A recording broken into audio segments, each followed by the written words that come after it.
never been this scared or delusional. If there's something that you want to go for that is so far-fetched that you're like, is it possible? Was crazy to say it. Because I'm delusional doesn't mean I'm not scared. I'm fucking scared. I want to just say that you can do it. Like, of course you can. Like,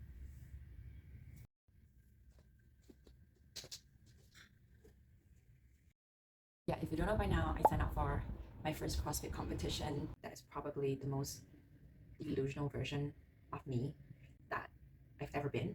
And my first CrossFit competition is happening on the 24th of January, which is literally around 3 weeks away, and I am terrified. I've never been this scared or delusional. And no, I wasn't drunk or high. So to give you a little bit of a backstory, I have always been sporty. Like I played netball and basketball growing up in Singapore, and then in my 20s I've tried kind of all type of sports, from squash to paddle to pickleball to table tennis to ultimate frisbee, volleyball. So I've been sporty, but I've never really got into fitness. And sometime in my 20s I developed eating disorder and body dysmorphia, and that was not great for me. I spent, I want to say, years just kind of tracking what I ate and my weight, and I remember even gaining 0.5 kg, I would freak out. Last year, I was going through something in my personal life, and I was pretty feeling pretty low, I gotta say. It was around February. I started going to the gym. It wasn't really even just a workout, it was just making my mind see that like the gym isn't scary, because I don't know why, but starting in the gym always is scary. You know how you feel like you walk in and everyone just kind of knows you're a fraud? That's kind of how I felt back then. So I went to the gym with a friend of mine, even though sometimes I just went there and did like just the bicep curl or whatever small workout I did. I just was just proud of myself for going anyway, because that was the hard part. It wasn't gymming, it was kind of going to the gym because of the fear of what everyone thought. And actually use ClassPass to try different classes, from Pilates to yoga to the bear classes, and then CrossFit as well. So that was when I went to my first ever CrossFit beginners class in Bangkok. I went to this place called Thailand CrossFit, and I think I went to two of their classes within a 2 week span, and really struggled because the classes were tough even though they were beginner level. And I remember someone telling me that I should try just a normal class, and I was thinking like, can I even do that? And then I did, and I actually really liked it. And I was pretty consistent with CrossFit last year, and I got into pretty, I think, good shape and good cardio. That's when I was doing a mix of high rocks and CrossFit in Bangkok. And if you follow me back then, you'll kind of see a lot of mirror shots that I posted. I was pretty proud of my body. And then I ran my first 10K last year, which I never thought that I could, because I've never been a runner, and running scares me. I remember when I was 12, we had to do I think a 2.4, 2.6 kilometer in Singapore. It's mandatory for everyone to do it, and I'm usually last. When I moved out of Bangkok to the Netherlands, I stopped actually doing CrossFit, which made me sad, but it was way too expensive.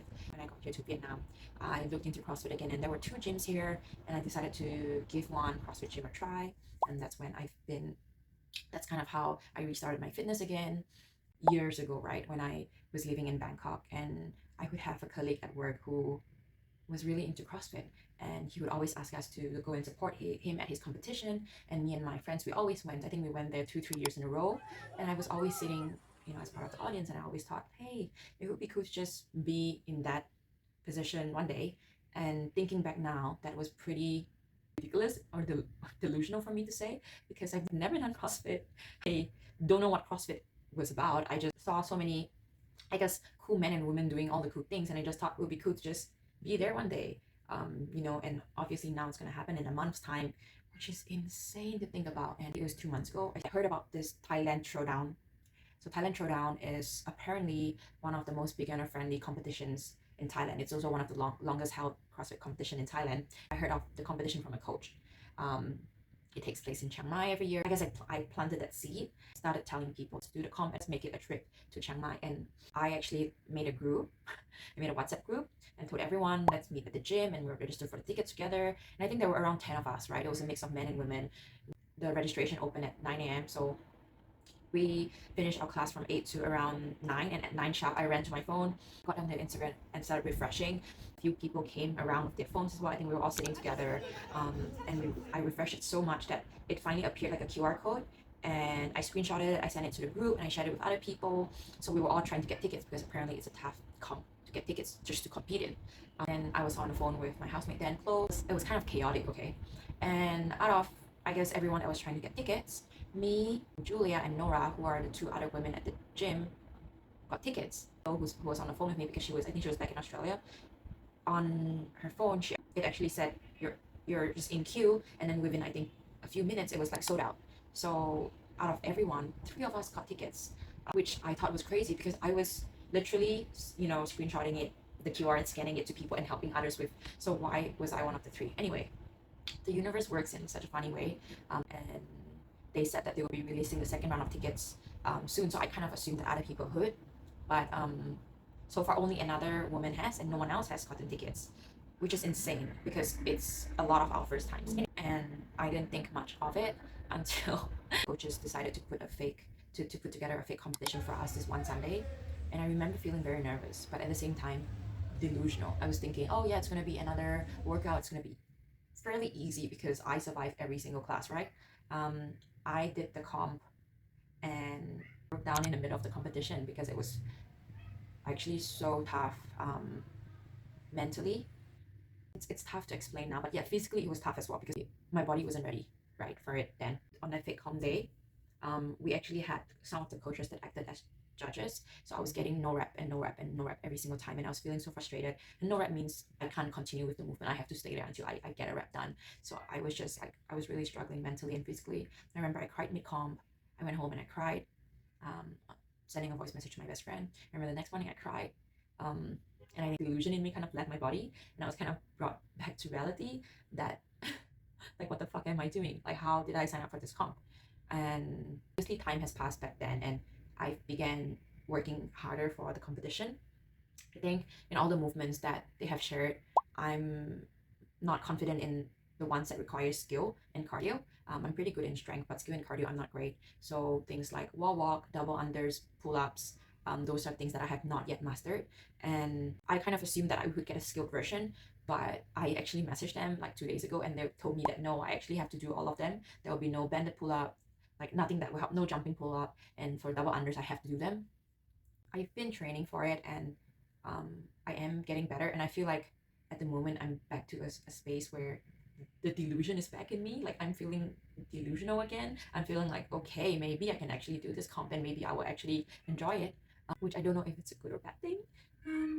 This is definitely, I want to say, the most delusional version of me, but again, I want to go into 2026 with that kind of audacity and delusion, like, because why not? Like, I think the best possible outcome outweighs the worst possible outcome if you're being delusional enough, because the best that can happen is you get what you want, and the worst is you stay the same. So why not just be delusional? Yeah, I feel like I've been pretty delusional in my life, even with building gifthoney. It's crazy to think now that gifthoney is a year old. For those who don't know, last year my best friend slash co-founder and I launched a gift platform in Bangkok. It took us around a year or two to build it behind the scenes. I think it's pretty crazy how gifthoney already has been running for over a year, and it is a profitable startup. When Shai and I were building it, I spoke to so many different entrepreneurs around me, different vendors, and one said, the market is too niche, the market is too small, Grab is going to just come in and copy you. Did not get funding. We had no experience in the e-commerce space because I came from real estate slash marketing, and Shai came from games programming, right? So e-commerce in Thailand was a new space for us. Before I started it, I wrote down on a piece of paper steps to launch. I didn't have a name for it, but steps to launch, and it was 6 steps. It was like, number 1 was finalize a name, number 2 was buy a domain, number 3 was find vendors, number 4 was onboard vendors, number 5 was like find customers, and 6 was launch. So very, very simple, the general theme of it. And obviously there were a million more things that we had to do with the platform because we built it from the ground up. It was just an idea, but it was an idea that we put on paper, and then we put on obviously Trello, and then in an Excel sheet, and we started speaking to different people, from vendors to, I think I was speaking to a few different payment gateway. There were a lot of hurdles. We did get a lot of rejection from vendors that did not know what we were, because we had nothing to show for it. We were still building a platform, right, in the back end. So it was literally just an idea, and all I had was a vendor deck that I created and an idea that I was proposing. And I think the first time we got a vendor, I was like, oh my God, we got a vendor. And then more started to come in, and then we started getting contacted from people. That was very cool. It's just an idea. An idea is so powerful if you believe in it, right? Because we did, I did, she did. We would work 9 to 5 at our job, and then come home to work on Gift Honey until midnight, or sometimes over past midnight. And on the weekends, we would sometimes work 12 hours from 12 p.m. until 12 a.m. because that's how dedicated we were, that's how much we believed in this idea. And I think in the beginning, I was going to events as well to meet investors. And then I think within a few different events, I just realized that I need to just stop kind of talking about it and building it. And that's what we did, right? We were so dedicated. We created an Instagram page. We started going out for street interviews, like asking people what made them happy, and doing giveaways to kind of get people knowing about this platform. We were saying it so often that building a gift platform. And I remember just one day telling Shai, like, hey, you know what, let's just speak it into existence. Let's just say we are running a gift platform.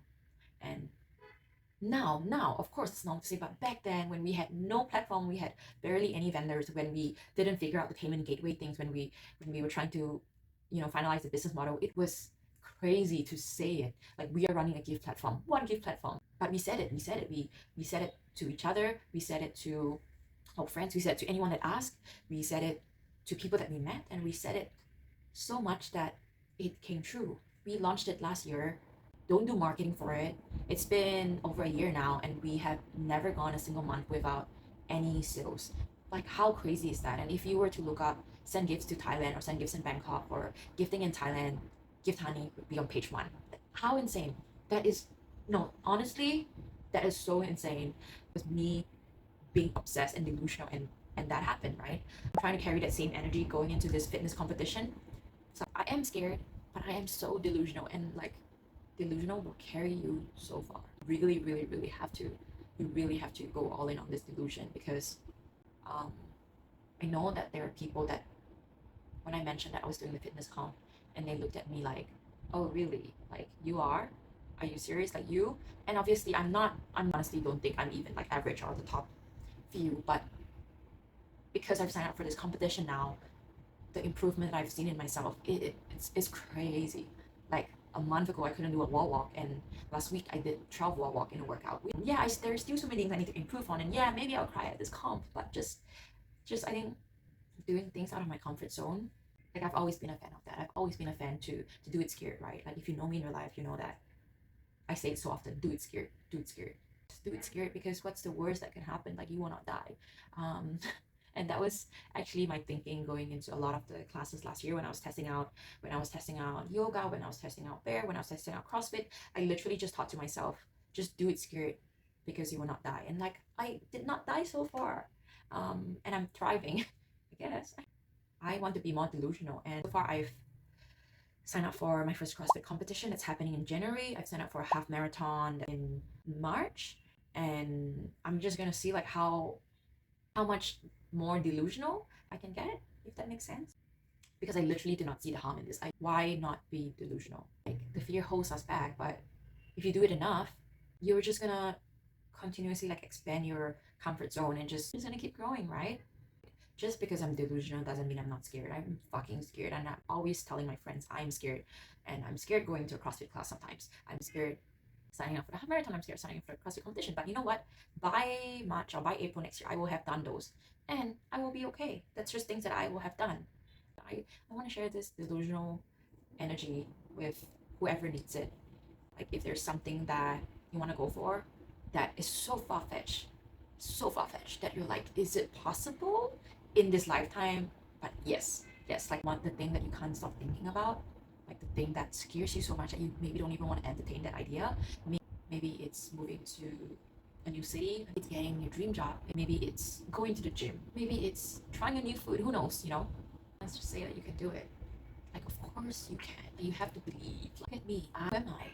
Who am I to just say, fuck yeah, I'll sign up for CrossFit comp, fuck yeah, I'll do a half marathon, like, fuck yeah, I will launch a gift platform with no investors and no funding and no connections, and just let it run on its own and be profitable? Like, who am I? I've also had a lot of failures. Like, I've started 2 podcasts that did not ever get started. I literally have 2 podcasts where one of them I filmed like a test trial, and the second one I have the name, I have the logo, I have the guest list, I have the content idea. I've even talked to people about it, and guess what? I'm still okay. I'm gonna be sharing a lot more of, I guess, my fears. My delusion will carry me far. I have three big themes in my life, and the first one is definitely do it scared. 100% do it scared.